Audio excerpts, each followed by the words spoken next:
Hello, Michelle. How are you?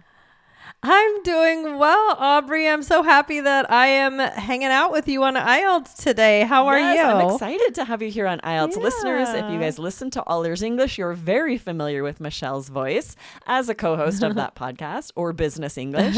But if not, you may be unfamiliar. So Michelle is one of the All Ears English team. We're excited to have her here. Lindsay is on vacation this week, so Michelle's filling in. I'm filling in and I'm excited about it, and this is going to be fun. Yeah, and we are providing you with listening part 3 practice today. So if you're feeling like you need more practice, which I know all of you are, this is going to be a great opportunity for you to get listening part 3 practice, which often is the hardest section of the listening exam. We'll talk about why in just a moment. But our content here is about art festivals. Michelle, do you ever go to art festivals? I do go kind of, I don't know if it counts, but like street festivals where there is art. Crafts, like arts and Does that count? crafts or Yeah, like a craft festival. Yeah. I love those are Absolutely. Oh my God, I know. love a good craft festival. What about I you? do too, right? With homemade food and wares So much and fun. soaps and all the kinds of fun stuff. And art festivals too. I worked at many of them with my father, who's an oil painter, would set up the white tent and the walls and hang the paintings. And so I have been to Wow. many an art festival. Many. But yes, this is going to be good. This part 3 practice is about an art festival. And Excellent. Michelle, why is listening part 3 one of the hardest sections of the IELTS listening exam for many students? Yeah. Well, I mean, for one, there's multiple speakers. So 2 to 4 speakers.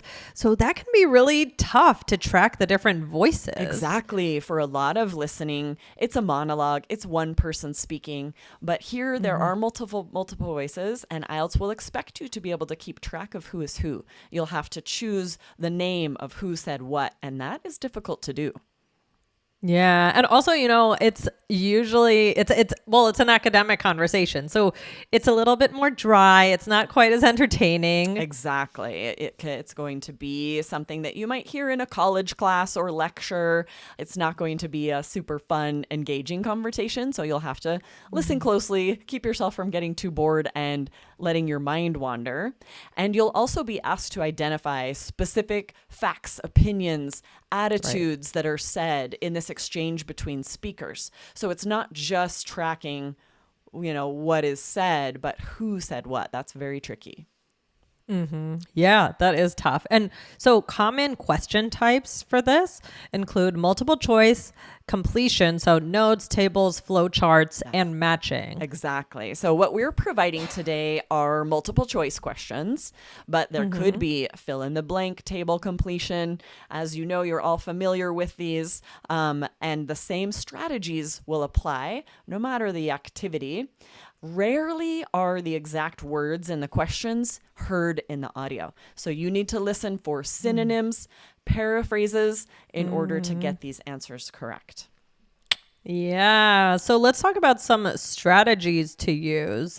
So, of course, identify key words, right? So read the questions first and underline or highlight the key words, right? So these are words that will definitely be in the audio, though there likely will appear as synonyms or in a paraphrase, as Aubrey mentioned. Exactly. And then after identifying keywords, you're also going to try and make predictions. Now, this is more for table completion. If you're listening for a specific word, you might be predicting if it's a name, a date, a noun, or a verb. But also with multiple choice questions, you're going to see the possible answers. So you can make predictions. Okay, this is where they're going to be talking about the venue or the price. You have some information there, so you'll be able to make some quick predictions about what you'll hear in the audio. Definitely. All right, so let's dive in with this listening part 3. You will hear on the audio a little bit of context. They would say, 2 colleagues, Aubrey and Michelle, are discussing the upcoming Community Arts Festival and the roles of key team members. And then you're going to hear a dialogue between 2 or more people, 2 to 4 people. So we'll go ahead and provide that dialogue here. But what you will do first is hopefully you can come back to the blog, allearsenglish.com, read through the questions, and then you're going to listen. So let's actually read through the questions here, Michelle, so that anyone just listening will be able to hear the questions questions first. You would have 30 seconds to read through those questions before you hear the audio. So what is our first question, Michelle? Okay, so the first question is, what is Hannah responsible for during the festival? And the options are A, logistics, B, publicity, or C, volunteer training. Yeah, number 2 is, why was David chosen to manage logistics? And you have A, he volunteered for the role, B, he has relevant past experience, or C, he works near the venue. And number 3 is, which of the following will Clara be doing? Is it A, writing press releases, B, organizing volunteers, or C, managing equipment? And lastly, number 4, who will arrange for payment? A, Michelle, B, Aubrey, or C, Clara? All right, let's dive in with our audio here. Ready, Michelle? I'm ready. So, Michelle, have you finalized the list of team members for the Community Arts Festival? Yes, I have. Let's go over the main roles to make sure everything's covered. Great. Let's start with Hannah. Is she still handling logistics? Actually, no. She's moved over to marketing this year. She'll be managing the social media campaign, press releases, and also coordinating with local radio stations. That's a better fit for her, honestly. Who's doing logistics now? That's been given to David. He was in charge of last year's food festival, so he'll be organizing the venue setup, transportation, and equipment rental. Perfect. And what about Clara? Is she back on the volunteer team? Yes, and she's leading it this time. She'll be recruiting and training all the festival volunteers, plus managing the schedule on the day of the event. Sounds like everyone's well placed. Payment is due next week. I was going to ask Clara to take care of that, but would you mind doing it? Will do.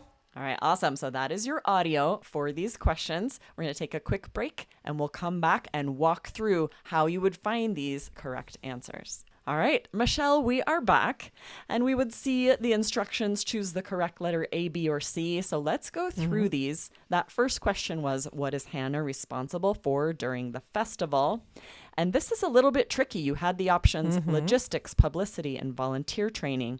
And you likely heard the word logistics right after her name. So this is a trap that IELTS will do. You hear, let's start with Hannah. You start listening for the answer. You hear logistics. But if you stop listening, you're not paying attention to the context, you would get this question wrong. Oh, right. So it was A, logistics, B, publicity, or C, a volunteer training. So should we give the answer? Yeah, because then right after we said, is she handling logistics? Actually, no, she's moved over to marketing this year. This is also tricky. Publicity is a synonym for marketing. You also saw here she'll be managing the social media campaign, press releases, coordinating with local radio stations. That's all publicity for the event. Exactly. So, yep, the answer is B, publicity.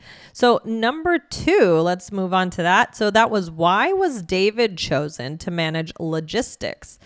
And it was A, he volunteered for the role, B, he has relevant past experience, or C, he works near the venue. What do we think, Aubrey? Yeah, so you saw these keywords, you heard these keywords, who's doing logistics now? That's been given to David.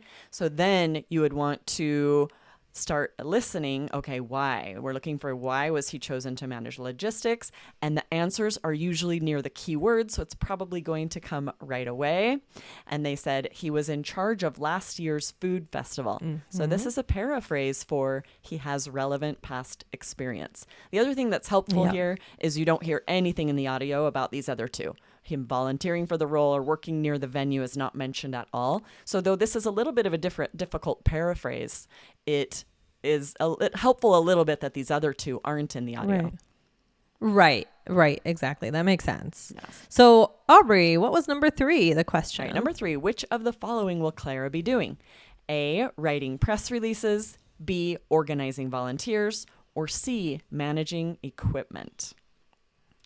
Okay, yeah. So you said, if you go back to the audio, you said, and what about Clara? Is she back on the volunteer team? And I said, yes. And she's leading at this time. So you could say here, so leading and organizing, right, are very synonymous in this situation. So organizing volunteers, B is the answer. Exactly. Yes. And as you can see, a lot of paraphrases, synonyms, you know, you've got the keywords, but you're not often listening for that exact word. You're usually listening for another way to say that or phrase it.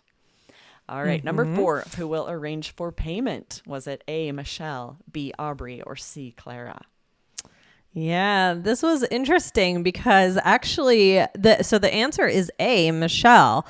This is another IELTS trap, Aubrey, because my name is not mentioned again at the end of the audio when this question is answered, right? So you have to track the speakers so you know who says what. Exactly. You only hear Michelle's name in the instructions. 2 colleagues, Aubrey and Michelle, are discussing this festival. And then right at the beginning, I say, so Michelle, have you finalized the list of team members? And then the onus is on you to recognize that the next speaker is Michelle because her name isn't mentioned again. And then at the end, you find out she's the one making the payment. So this is difficult. This is a common IELTS trap. You have to track the speakers, make quick notes with their names, anything that helps you keep track of who is doing what, saying what, and recognize that the names aren't always the keywords. When you hear Michelle's name at the very top, that doesn't mean the answer about her is going to be right then. Right, exactly. Yeah, so don't let that trip you up.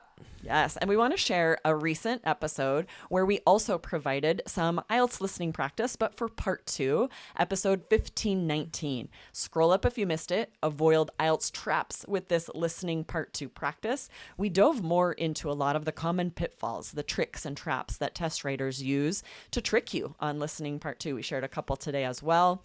And if you missed that one, definitely hit follow right here on IELTS Energy. You're probably missing some amazing strategies, listening, reading practice. We go into everything here on IELTS Energy. Yeah. So guys, for today, just remember that listening part 3 can be pretty difficult because there are multiple speakers to track. But practice using these strategies that we taught you today so that you can answer these questions correctly, and definitely look out for those traps. Absolutely. The more practice you do, the more confident you'll be on test day that you can get all of these answers correct and boost your IELTS scores. Thanks for joining me today, Michelle. Oh, you're welcome. Thanks for having me. This was fun. Yes, awesome. And guys, we hope you enjoyed it, and see you soon. See you next time. Bye. Bye.